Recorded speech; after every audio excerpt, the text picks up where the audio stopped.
YouTube, what's good? What's hood with it, man? It's your boy AustinTV, and we are back with another banger. Hey, we back with another reaction video, man. I told y'all I'm gonna start putting some new content up on here, man. I'm testing the waters. Today, we are gonna be reacting to warincali. In my opinion, he got some of the best hood history, and he's basically one of the best hood channels, bro, on YouTube. I'm gonna just keep it 100 with y'all, bro. He really be coming with the facts. So we're gonna be reacting to, he joined the Hoovers at 11 and was deceased by 13. Story of 9-4 Hoover Daquan Allen. Damn, 13. Hey man, we gonna get into it, man. We gonna see his upbringing and you know what I'm saying, what happened, you know, his demise. We gonna get into it, man. Let's get into this content. Back to another episode of warincali. In this episode, I'm going to detail the story of a young Hoover member named Daquan Allen. Daquan Allen would face the life of many young kids growing up in the hood would face, surrounded by violence and a poverty-ridden community that was full of crime and influences who were into the fast life, which were gang members. Daquan grew up in a dangerous area, in the Hoovers in between 9 Deuce and the 9-4 Hoovers turf. He was heavily influenced at a young age by the gang members in his community. He joined the 9-4 Hoovers at the young age of 11, which is sad to say, is a common occurrence in the hood. I'm assuming that's him right there. 11 years old, bro. 11 years old. Y'all hear that? He's still a child, bro. Already a part of a gang, already from a hood. And I'm from Cali, you feel me? And I done stayed in LA and other surrounding areas. I lived all throughout Cali, bro. And let me tell y'all something. This type of stuff, little kids joining gangs, joining hoods, that's regular. You feel me? It's kind of like a culture out there. And like me personally, bro, I don't fuck with it, bro. Just for the simple fact that, like, they still got a life to live, you know what I'm saying? And I get it, you know, because most people who grew up in a hood or grew up around a gang, they get influenced because they see it every day, you know what I'm saying? So, I mean, I can't really say, you know, it's his fault or the parents' fault, you know what I'm saying? Because parents can only do so much. You know what I'm saying? But to these gang members, bro, no disrespect. Shout out to the Hoovers, you know what I'm saying? Because, you know, I got family from Hoover or whatever. You know what I'm saying? But, like, it's a no-go, bro. Like, we shouldn't even be recruiting these kids at this age, bro. Like, respectfully. It don't matter if they around y'all, they live in the neighborhood, whatever, bro. Like, that's a no-go. That should be out. Many young kids join gangs early, and many don't make it to an old age in that lifestyle. Being in the streets, you're not guaranteed to even make it to 18. And unfortunately, that was the outcome of young Daquan's life. He was 13 by 2009, and after a year when his life would come to an end. The Hoovers are notoriously one of the most hated gangs in all of LA County, and have been for decades, with more rivals than allies. One of the Hoovers' close allies during this time point was a gang from the east side of South Central called the Main Street Crips. Up until 2009, the main streets and the Hoovers had close ties for several years and even shared some of the same enemies, so them hanging out was a common thing to see, and going to each other's events happened all the time. In August of 2009, the main streets had a party, which the Hoovers went to, but this led to an altercation between both sides and it got physical. It later turned to shooting, which no one would die from. Many thought this situation could be fixed and it could be settled, but it would be the opposite. And it will lead to a war that has been going on for over a decade. And this will also lead to Daquan's death at the age of 13, and him being the first death in this war. About noon on August 16th, 2009, Daquan and his cousin Charnay were returning from a swap meet on 87th and Broadway. Charnay was wearing an orange hoodie, and Daquan had an orange bandana out of his pocket. They were walking on Broadway towards 89th Street when Charnay saw a man approaching them. Charnay wondered who he was since he never seen him before. The man had on a white shirt, blue jeans, and a hoodie. Charnay and Daquan were walking by a party supply store when the guy walked up to him and asked Daquan where was he from. Daquan said, 9-4 Hoover. The guy replied, oh yeah, is that right? And pulled out a gun from his waist. Daquan and Charnay started running away. As Charnay was running, she heard 5 shots. She looked back and saw Daquan was on the ground. He had 2 holes in his chest. Charnay then ran inside the party supply store and called 911. Daquan was later found laid out on the ground with 4 gunshot wounds. He later died from his injuries. Besides Charnay, there were 2 other witnesses who seen the shooting.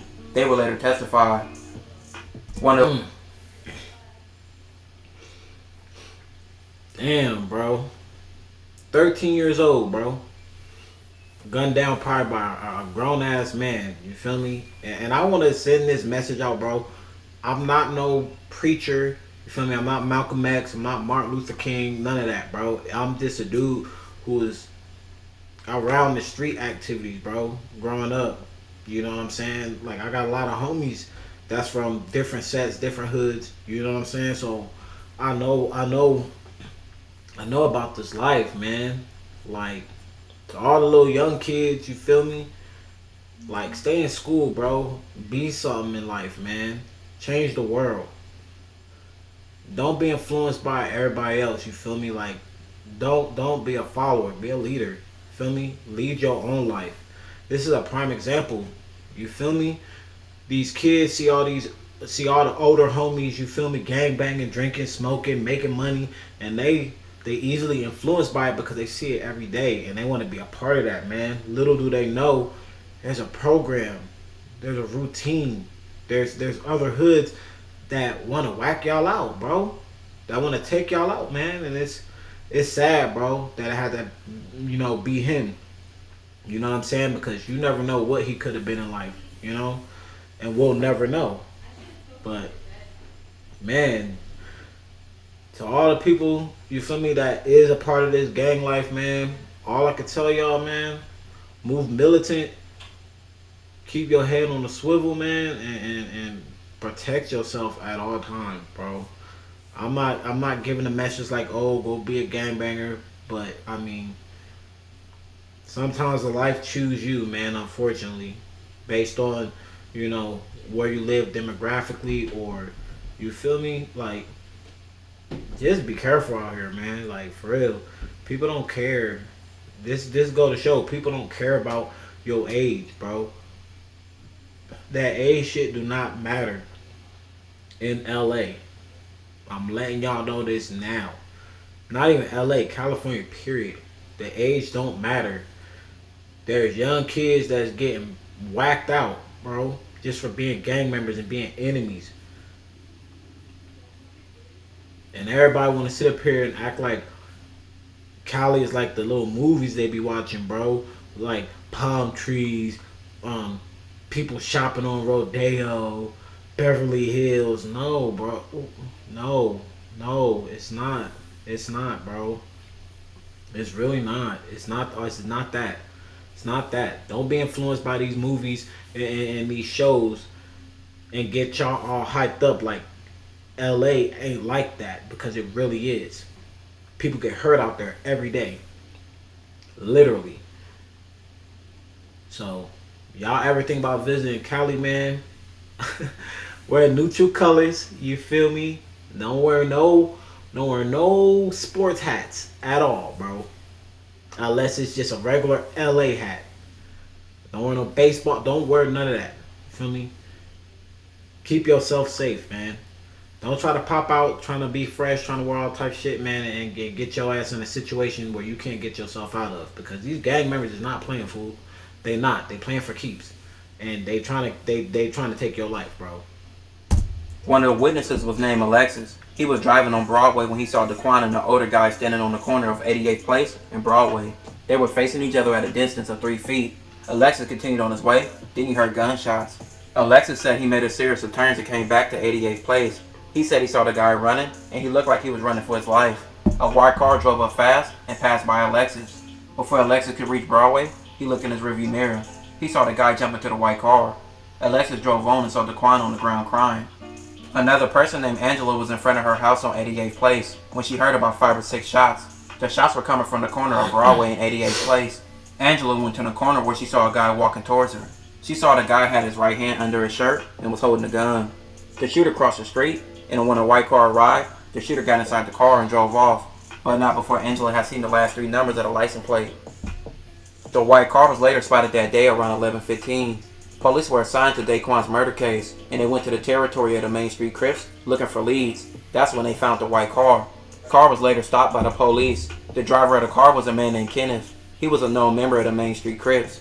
Kenneth was driving with a suspended license, so the police impounded the car. Once the police had the car, they examined the car for evidence. A man named Christopher fingerprints were found on the tequila box in the car. A few days later, Daquan's cousin Charnay was shown a photo lineup by the police. She identified Christopher as the shooter. Just 3 days after the shooting, a candlelight was held for Daquan on August 19th. Police say a rival gang member believed to be from Main Street walked up to mourners and started shooting. 2 women and 1 man were hit, but all survived. Shortly after Daquan's death, Hoover members went into Main Street Crips territory and killed a Main Street member and shot another. So the shooting at Daquan's candlelight was revenge in a cycle that would never end. Christopher was later arrested at his home on August 28, 2009. Several factors led to his arrest, like several witnesses identifying him as the shooter, and also his cell phone placing him to the crime when Daquan was murdered. For killing Daquan, Christopher will later receive 50 years to life. Daquan was only a 13-year-old, who many say was a good kid, who got 50 years of life. Y'all hear that? 50 years of life, man.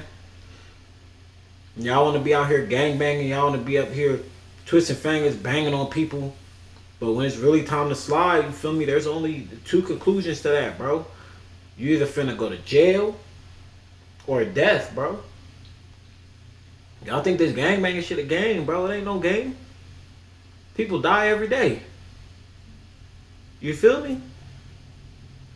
Like, stay out the streets, bro. If you feel me, like if you influenced by your homies, your people, whatever, bro, and you're not about that life, stay off the streets, man. For real, stay on the porch, man. Stop trying to jump off the porch to make yourself known, to get a name for yourself. You ain't gotta do all that, bro. You know what I'm saying? Go to school, go to college, you feel me? Get a trade, get a career, get a job. You feel me? Live. You know what I'm saying? It's about longevity and prosperity, man. That's all I can say. And this is coming from a person that's been in those situations, bro. I've been in situations that I'm not gonna speak on. You feel me? Just because. You know what I'm saying? Like, I know the code, but I've been in situations, bro. And it done got there. You know what I'm saying? Just, man, just be a regular person, man. Ain't nothing wrong with being a regular person. You ain't gotta be a gangbanger to be cool, to be fly, to fit in, none of that, bro.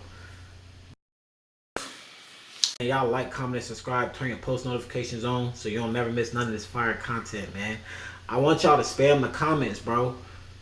Do y'all vibe with this type of content, man? Because if y'all do, I'll definitely bring some more of this content to the platform. But I need y'all to spam. I need y'all to spam the comments and let me know. Let me know. Y'all rocking with this type of content or what? Spam the comments. I also need y'all, man, to head over to the Twitch. We're on the road to 100 followers and on our way to affiliate, man. We're streaming over there this past weekend. Go check out the streams. Show your love, show your support, man. Also, in the link in the description of the video is my IG. I post content over there that I cannot post on YouTube because I'm not trying to get a copyright or I'm not trying to get a strike and I'm not trying to get my channel taken down. You feel me? So go head over there too, man. We're on the road to 10,000 followers over there. And yeah, man, that's going to conclude the video. You feel me? Thank y'all for tuning in. Thank y'all for showing y'all love. Thank y'all for showing y'all support. More new content coming soon. You feel me? I'm just getting my feet wet. You know what I'm saying? Seeing what y'all like, testing out the algorithm and stuff, man. If y'all rock with this type of content, y'all comment down below. Show y'all love, show y'all support. Like the video. Watch the video. Share it if you want to. You know, and if you enjoy this type of content, man, just drop a like. Feel me? But this gonna conclude it, man. It's your boy Austin TV. I love y'all. Stay safe. I'm gone.